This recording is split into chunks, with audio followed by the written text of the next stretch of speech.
In this video, I'm going to give you a 3-day training program, the sets, the reps, the exercises, and the reasoning behind each and every movement so you actually understand why you're doing it rather than just following a program blind. This will get you insane results. I've had hundreds of clients follow 3-day programs and get mad results.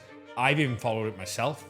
And the best part is a 3-day program is 3 hours a week. It's 1.8% of your week. You can dedicate 2% of your time to your self-improvement and looking good. You're gonna be looking like Zeus, and as little as 3 days a week, it's a good life. I've run this before. So many of my clients have. I'll throw some up on screen. I'm sure Joseph, my main man, can help me with that. Pop up some of my lovely results. I do love 5 days a week. That's usually what I do train. But during the fire service time period, I've done 3 days a week for over half a year and I found it super effective. And I always fall back to these sort of programs if I'm struggling with consistency or something picks up. I never miss a training session, so I'll always adjust the plan to ensure that I can be consistent with it. You don't need to live in the gym to look your best, to have abs, to be strong, to look better than 90% of other men or women. Training just 3 days a week is super simple and you can be consistent with it no matter where you're at. I don't think it's just for beginners. It depends where your life is. You don't have to just be a bodybuilder stuck in a split. Trust me, this works. I have the proof. I have the experience on it. So without further ado, let's dive into this. And yes, I'm going to do a little bit of wrong. Look, I've been that dude that is trained 7 days a week with no balance. And if I had to argue, I would actually say you're better training 3 days a week than 7. I've done this and seen insane strength gains and results, and I notice it massively. All that happens with 7 days a week is you wreck your CNS and you end up becoming a rice cake in personality terms, and that's me being honest. You end up with the personality of a rice cake or a hack squat. You know them bodybuilders. Now I train far less days. I have a reason to actually show my clients that a 3-day program works, and there's so many results that it builds belief, because if you don't believe in something, it's hard to follow through with it. That's why I'm showing the results. So the reason 3 days works is because your muscles don't grow when you train. They grow when you recover. 3-day gives you more rest, more recovery, and lets you actually push harder in your sessions. You'll train less, but you perform better. And as a result, you get to be able to spend more time on actually meal prepping your food, sleeping, and focusing on making sure them sessions are the best quality they can be. And also just enjoy your life. You don't have to spend it in the gym to any degree. You can actually go out and have a drink. You can go on a date if you can get one. And it just makes things far easier for you to sustain it long term. So there's nothing wrong with 3-day. There's nothing superior. It's just another modality to get you to the result. So let's dive in. So let's go into let's go into part 1 of this. Like a 3-day training program, when we break it down, can really be structured in 2 good ways. There is other ways, but these are the ways I like it. I think the normal way to do it is doing 3 times full body. And the reason we do this is because we'll see in science that the more often you hit a muscle group, the more likely it is to grow and the more stronger you get because you do less sets. So this is the main way you'll mainly see 3 days going, because a lot of people 3-day program and say it's 3-day full body. The other way that you can do it, which I do like as well, is a 3-day program, obviously, but it's upper, lower, upper. So you're hitting upper body twice and lower once. This works well if you're like me and you don't want your legs to get any bigger, even though people will argue with you and tell you they need to be. I like to fit into my trousers, and I don't know what it is, but some people just don't think. Upper, lower, upper is a great approach. It's a really good way to break it down. For guys who are busy, they want symmetry. And I think if you want to train legs that little bit less, because in 3 days full body, you probably need to incorporate a leg exercise or 2 in each. And I prefer to go in and just focus on like hitting either upper or lower. Legs are very taxing. And before we dive into this fully, if you want a 3-day full body split, just DM me on IG and I'll just send you over a 3-day program. If you just write 3-day program, if you want 4 days, just write 4-day program or 5-day program, and I'll just send you one over. But this will give you the thought process throughout it. So the next thing we want to do is the structure of the days. And when we break that down and we think about it, what are going to be the best days for you is the most important thing, because we need these to be consistent more than anything else. There's no point in following a program if you cannot be consistent. So consistency, if I can spell it, I'm hoping this is right. Please tell me it is, because if I can't even spell consistent, I'm absolutely screwed, is more important than anything else. Once you have that in place, you can then structure your days. Because, for example, I could tell you that I think the best days to do a 3-day full body is going to be a Monday, a Wednesday, and a Friday, because this gives you the weekend off and also a day in between. But if you have no choice but to train 3 days back to back, that's the way you're going to have to do it, because that's the only way you can be consistent. And consistent is the most important part that people do not take into play. I almost left that out of the draw, and I'm doing my absolute best here. This is my first time. I actually really enjoy the draw. It's good, isn't it? Like, it's pretty cool. Like, I look pure professional. So whenever you break it down, 3 days a week, you split up however you want, because consistency is the main overlapping variable with anything, nutrition, all of it. Now, when I break this down, I think about it, you're going to want, no matter whatever program you're doing here, the main rep ranges and stuff you're going to want, the main sets, the main rest, everything is going to be broken down into this. I think people overcomplicate this way too much. For your sets, for most your sets you're doing, you're going to want somewhere between 2 to 3 sets. If you're doing way more than 3, the odd time you'll get away at 4. If you're doing more than this, you're doing too much. And I do mean that. Like, if you're going way over it, you're doing too much. The rest, right? And I want to highlight this, in between your sets should be 2 to 3 as well. This should be so easy. If you're doing less than that, you're doing too much work. So think about it. If you're taking less rest than 2 to 3 minutes, you're not recovering properly, and research backs this. Now, I honestly think there is some aggro whenever I talk about reps, but I think this works exceptionally well. If you're doing reps, I think your reps are best with 2 to 3. No, I'm only joking. Your reps are best between 6 to 12. The reason for this is that if you're doing less than that, you're lifting a lot closer to your max lift. So that's very taxing on joints. It's very taxing in general. The more wrong thing, I would say, I can't even speak. The worser thing I see is when people go way above 12. Like, they're doing too many. They're doing too much in this area because they're doing more volume. They're doing more reps because they read you can grow anywhere between 5 and 30 reps. But the easiest place to hit failure, and in my opinion, PO, so we're not writing POO, we're writing progressive overload, is gonna be in this rep range, because you're gonna get stronger, you're gonna notice it easier, and it's gonna line up with what you want. Very few people can take a set of 15 to 30 to true failure. Try to do that in a leg extension, like a quad extension, and you'll notice the burn be too much. You just end up giving up, or other muscle groups come into play. So I wanna really highlight that. I think the sets, the rest, the reps, and then if we do wanna add like a bit of a bonus one, I am looking up to ensure that I'm drawing this. I would say tempo is really important, but not because most people think this equals more muscle group, because there's research to back that you are lifting slower, and that's going to be really benefit. You see people bouncing reps and they look phenomenal. I think the tempo you want is 3, 1, 0, 1. So this is the lower end part of the rep. So this would be the part where you actually like lower the lift. So if you're bench pressing, just do a count to 3, not 3 seconds. You'll be there all day. So 1, 2, 3, probably works out like 2 seconds. 1 at the bottom. So if I was bench pressing, it'd be just 1, just a tiny bit off the chest. 0, explode, and a 1 pause at the top. So if you're doing flies, 3 count stretch, 1 in the stretch position, hold, explode, and squeeze. And the reason I do this is not just because of muscle building. It standardizes form and it prevents injury. If you're doing way fast in this, you can be doing too fast, I would say, and that can end up giving you a niggle. So there's nothing wrong with too fast lifting, but you're more likely to get an injury, especially if you get that niggly shoulder, you know, like that niggly ex-girlfriend that won't leave you alone. Bro, I know, or maybe you're not leaving her alone. That's creepy. Stop that. And too fast will leave you with that niggle that you get in your shoulder, and nobody wants that. Nobody wants that shoulder pain. Every man gets it, like the first heartbreak. It's not a good situation, okay? So now we have this outlined.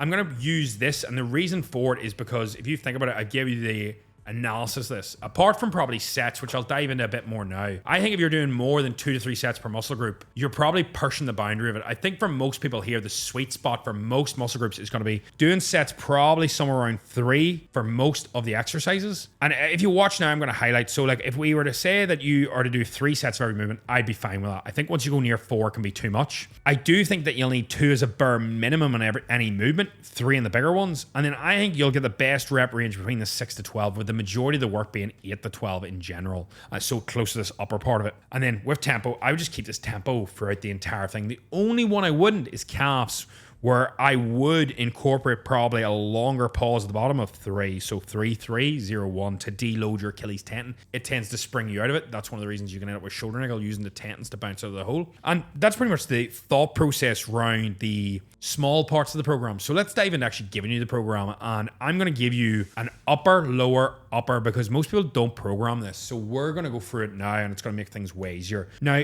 not everybody will love this program, and that's completely fine. You can do the 3-day full body, you can message me for it, but you can use the same principles on both, or really any training program. I would say this will work. Most people are like, I'm training 3 days and only doing 2 to 3 sets of movement. You can increase the sets. You can increase these as long as you're getting stronger and you're overloading week on week and you're getting stronger. You can increase the sets. Just remember, if you're a diet, you might struggle to as time moves on because you're in a deficit. So let's break this down into different days. So the first day we're going to do with the upper, lower, upper, I nearly forgot it, is going to be upper day 1 on the Monday. That's what we like to see. Hopefully you like my handwriting. So when you think of doing an upper program, you think of the upper body. So let's like actually break down the muscle groups here. And this is going to be the best way to think about it if you're ever programming for yourself or you want to learn programming. You think of chest, because everybody thinks of chest first. But I would always program the muscle group you want to grow most first, unless it's arms. If you hit arms before other muscle groups, for example, triceps before chest, biceps before back, it's going to be harder to lift in them movements because your arms have failed their accessories. So for me, chest and delts are my weaker points in my back. So I would go chest, delts, which is shoulders. Don't know why that D, so there we go. That's much better. I would then go, right, whatever muscle groups there is, and I would be like, right, back. And then out of my arms, my biceps would be weaker, so they'll come first. And then I would put triceps. And this is really like the muscle groups broken down. And that's all there is to it. It's super simple, straightforward. And now we pick movements for each. Now you're probably thinking, how many do I do for each? And this can be a really hard topic because you can do too many sets and that's junk volume. Or one thing people don't think about is doing too many exercises, that's junk volume. You see this all the time when people do too many presses. They do a flat, an incline, a decline. But what if I'm not going to work this? If I don't hit my decline bench, it's not going to work the full chest. I'm missing the bottom, I'm missing the upper. You're working chest, bro. Like if you do a decline or a flat press, you'll still work upper to some extent. So in my opinion, you want to prioritize on the first upper day, and you can just take this, is a chest press movement of some sort. I would ideally take an incline because I feel like most people need to work that more. A small incline, nothing major. I think some people go way too high, even though it does align with the fibers. So I would take like an incline press, incline. And I don't need to go over the sets and reps because we've already done that. Super simple. This will stretch your pec if you think about it. Elbow out wide, stretches the pec. So now we stretch the pec, okay? Then I would look at your delts, okay? And whenever I look at it, I think, right, pressing, shoulders, what is going to be the most benefit? So when we think of chest, the reason I picked that is because a press is going to fully stretch the pec. And most people will be like, I want to fly in there as well. We can get to that, but I think initially putting that in here is a good way to break it down because a lot of people doing 3 days don't have a lot of time. So delts, what's going to give you the most bang for your buck? Most people will go for a press straight away. I'm actually going to go for a lateral raise. I'm going to go for a DB lateral raise. DB. Don't know what that is. Double D now. We're going to roll with that because I'm not starting a new sheet. And the reason for this is it's going to work the medial delt and it's going to probably give you the most aesthetic look in the quickest time period, okay? I think it's a really smart move whenever we do that. Back, what I would look for is one lat and one trap movement. So there's 2 ways to really work your lat movements. You can do a single arm row or you can do a neutral grip row or a neutral grip pull down. So we'll put one in this day and one in the other day. And then the best way to work your traps is usually going to be some sort of overhand row or overhand pull down. So one pull down goes in one day and one row goes in the other. So on this day, for example, if you were like, I need to be wider than thicker, you would put the pull down first. So we do an NG, so that's just neutral grip, pull down, okay? And because essentially back is 2 muscle groups, when you think about it, it's lats and traps. Your lats are on the side, your traps are in the back. We would do this for lats, okay? So I'll just highlight that so you know. And then we still need one for traps, which a lot of people think I'll just do shrugs, but I actually think an overhand grip because your traps elevate, depress, they retract and protract. So this is protract and this is retract. I had to think about that. And I would just do like a T-bar, a barbell row, whatever you have, and that will work absolutely fine.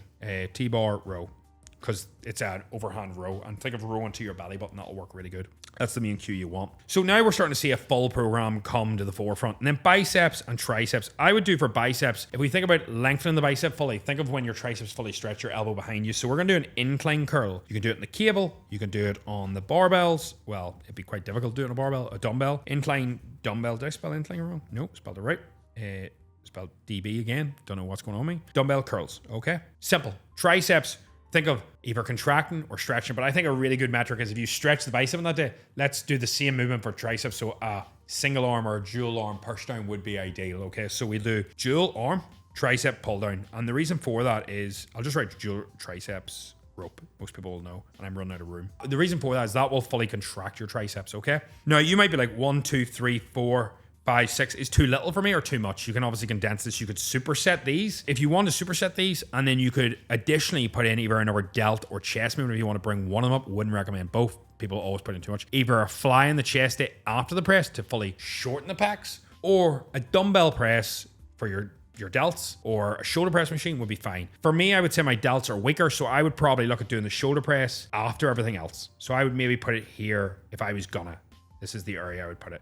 And that would be more than enough. That is a good upper day, okay? So you can note that, you can screenshot it, whatever you need. I'll make sure that's in the center. And you might find that messy, but it gives you the breakdown of everything you want. Now we're gonna go through the lower day, okay?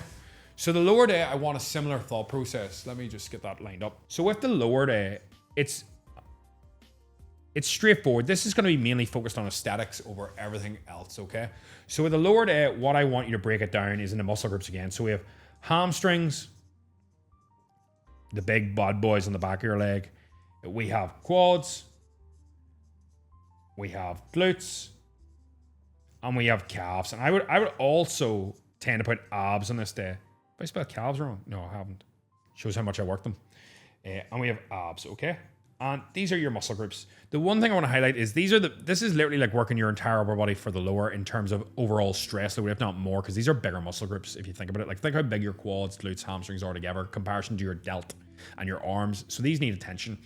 Now, with this, we've only got one workout a week, so we need to stretch and shorten everything in the one workout. So there's going to be 2 exercises for most muscle groups here, but the way I'm going to work it is I'm not going to do all hamstrings, all quads, all glutes, all calves. I would put what is the biggest priority to you. For most people, it's probably going to be, if you're a female, glutes, maybe if you're a man, glutes or quads, but I like always putting at the start of a workout for legs, a hamstring curl. I think this warms the joints. I think it's a really good metal, like smoothing her in like a luber just to get everything warmed up. I would then do quads and focus on, if you think about the hamstring curl, it's actually about shortening the hamstring. The quads we'll do lengthening first because you wouldn't do a quad extension first. So we do some sort of hack squat variation, leg press. So now we've shortened the hamstring and lengthened the quad, because if you think about it, when you bend your knee and curl up, your hamstring is shortening. So it's just like, if you imagine it's the same joint as your bicep, you're curling in, that is shortening your bicep, shortening your hamstring, same movement. So if you think about a leg curl, it's like this or this. Hack squat is pretty much whenever you squat down, your quad lengthens. Okay, so then we're like, right, well, I need to lengthen my hamstring and lengthen my quad now. So what I would do is I would actually put an RDL in here, RDL in the middle. So this is hamstrings again, just so you're aware, all right? And I would put this in. And the reason I'm doing that is because I just think it's a really good place to put an RDL. And this is where the likes of a hack squat and an RDL, if you were to have a squat, normal squat, like barbell, into a dumbbell or barbell RDL, right, for talk's sake. What is the problem with these that people don't see? There's so much backloading that I wouldn't do it. You're putting a lot of stress in your lower back. And don't get me wrong, that's good if you can handle it, but a lot of people just don't need that lower load on the lower back. And that's where they pick up niggles and form can go off, and it's just not ideal. So I think saving your lower back for movements like RDLs where you have to use it is smart. Then after that, people will be like, well, where else do I go? So you can do glutes, you can do quads again. I think throwing in a glute movement here can always work a treat. The reason for that is most glute movements will work your quads to some extent. So this is where the likes of, I would either put in a hip thrust. So hip thrust. I've spelled thrust wrong, god damn. So hip thrust. There's no H in hip thrust anymore. In the second one, we just removed that. So whenever we break that down, that's going to fully shorten your glutes. That's what that movement is about. It's fully driving them up, contracting your glutes. Okay? And then a lengthening movement would be a BSS, Bulgarian split squat. Absolute nightmare. Make sure to look down while you do it. You'll probably end up crying. So I'd pick one, if not both of these in my honest opinion. And you're probably going, Jesus, this turned into some day. There's already 5 movements. If you don't want to do one of the glutes, I would put in my honest opinion, instead of, and this is me being straight, one of them, I would put in a quad extension. Okay, so quad. The reason for this is I just think this gives a great quad look, and it fully shortens. So with a 3-day program, you will struggle to get through everything without killing yourself time-wise. So we've already got hamstring curl, hack squat, RDL, either a hip thrust, a Bulgarian split squat, and we're swapping one of these for a quad extension maybe every 10 weeks. I think that's a really good way to do it. For calves, the best one is going to be a Stanton variation. The reason for this is because your leg is fully straight, so you're more likely to work the gastrocnemius. I would highlight to pause the bottom for the Achilles tendon. So Stanton calf raise. Jesus, my handwriting's getting worse as it's going on. And my spelling. And I think for abs, a rope ab crunch is probably one of the best. If you struggle to connect with this, I do think a reverse crunch, a normal crunch, a decline crunch, anything, as long as you are progressively overloading, that's what matters in all these movements. So whenever we summarize this, and I'll write it much cleaner for you, just so it's really, really clear. We're doing a HS curl. We're doing a hack squat, or a barbell squat, or a leg press. We're doing RDL.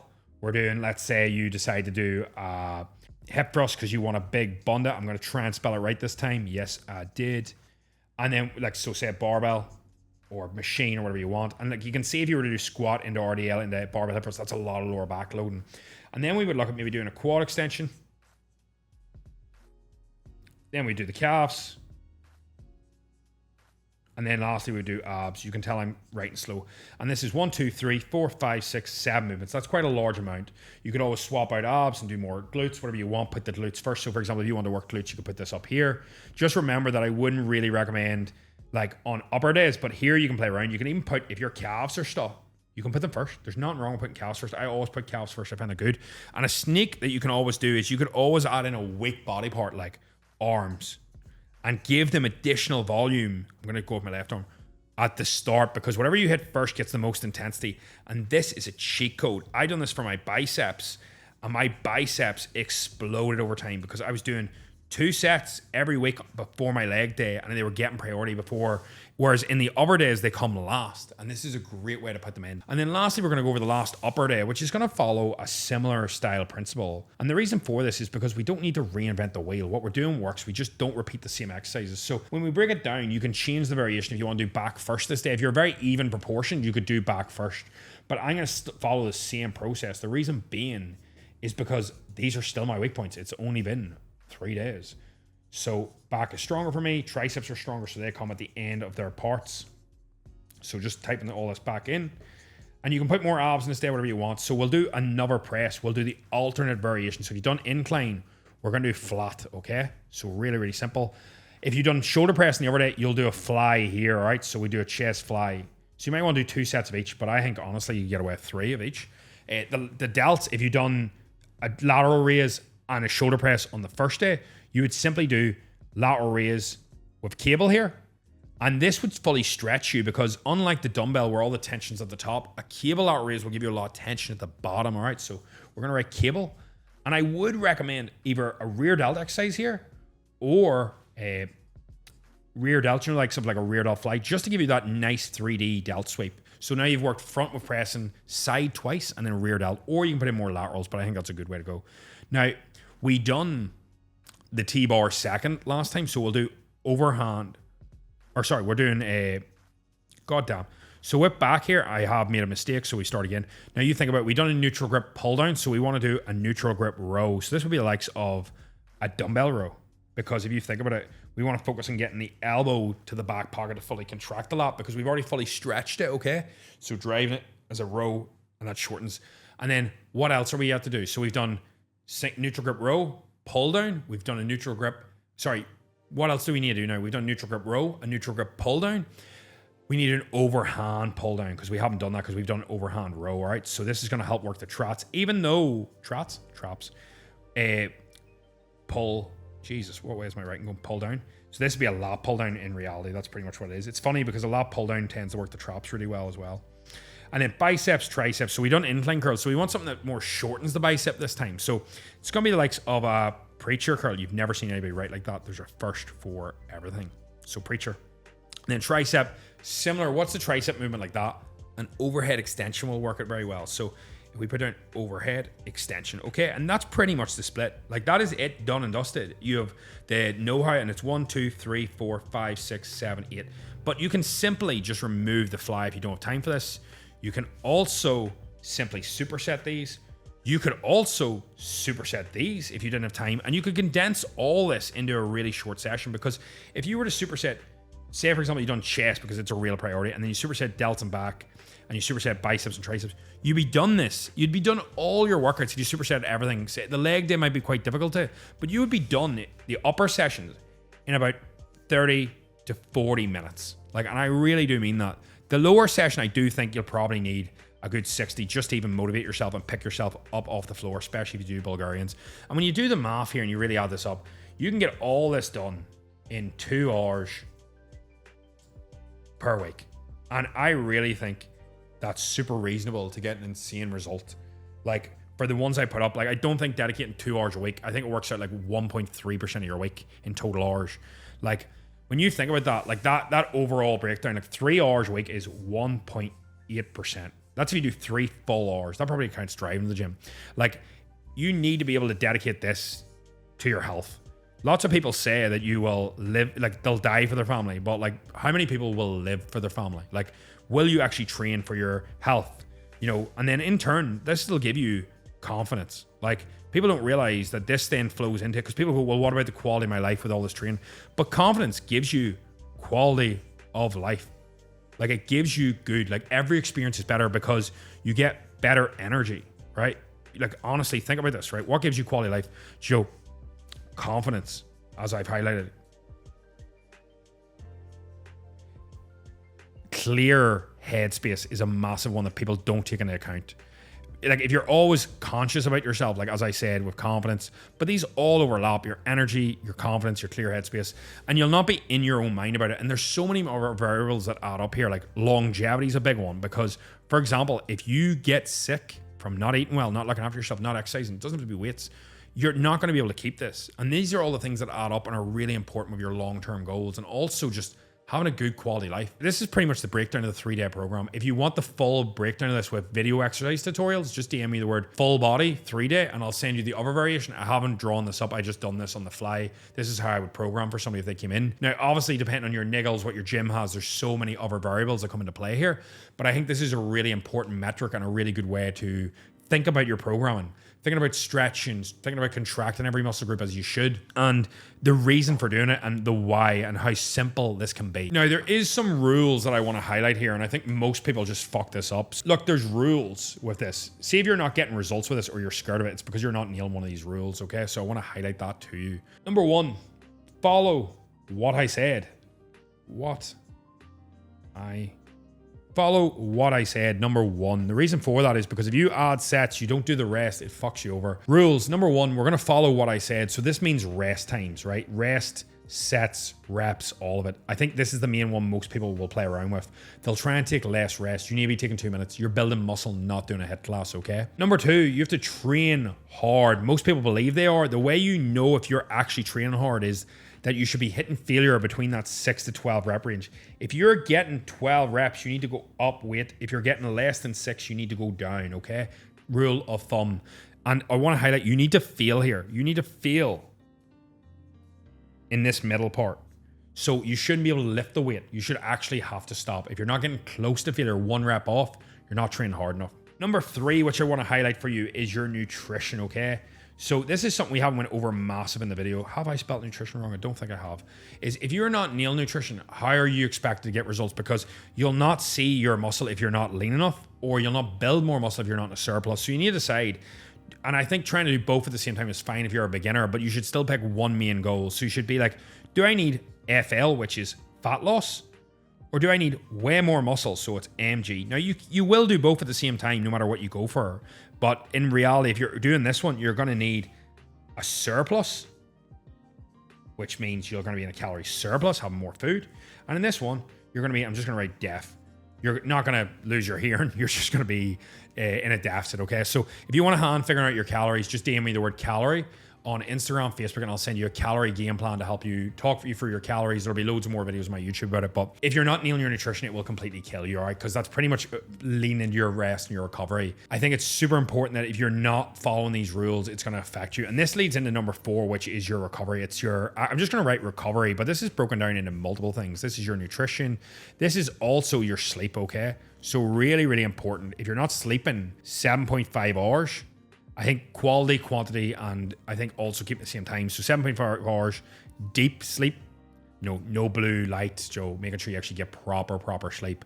And then same time is a big overlooked factor. Now, it doesn't need to be to the minute. I believe you can go out with your friends, have a pint, have a late night. But I believe same time is overlooked, because if you are getting up at 6 a.m. on Monday to Friday, and come Saturday, you get up at 10 a.m., 1 p.m. It does affect the quality of your sleep. It's shown that in studies that you want to keep this as similar as possible, ideally. Okay, please try it. It'll make a difference. Number 5, don't change. So stop changing everything unless it's been 12 weeks. So you can change your nutrition, but no changing your training program unless it's been 12 weeks. Maybe 8. I'd maybe let you have 8. But anything less than that, you haven't gave it a chance, okay? You need to give it full effort, give it time to marinate, okay? And I honestly do think if you follow this with consistency, discipline, Them rules nailed. I'm trying to figure out if there's anything else. Let me have a quick look. So we've got follow what I said, shock, train hard, nutrition, recovery, don't change. And I would honestly say, like, just give it time. Like, don't change. I would highlight this, like, give time. Like, stop rushing. Like, actually try and enjoy it. Like, as my mum always says, and my dad, and I think this needs rote. Like, this is the best saying you'll ever hear. Like, fast is slow. Slow is smooth. Smooth is fast. Sounds odd, but that is the truth. Like, and this literally equates to giving yourself a bit of P, which is patience. Most people don't have it, but all it is just simply giving yourself time. And I think giving yourself time is a lot easier than giving yourself patience when you mentally say it. So I want you to follow that, copy that. You'll get an insane result like lots of my clients have. And if you ever need anything, don't be afraid to reach out. Like, share, subscribe. It means the world. I hope you've enjoyed this writing style. If you did, I'll try and do it more often. I've really enjoyed it. And if you want to work with me or one of the team on a one-to-one basis to get accountability, support, and this more tailored to you, you're more than welcome to click the link below, book a call. It's no pressure. It's just a chat. And that's it. I hope you have a great day. Big love. See you in the next one.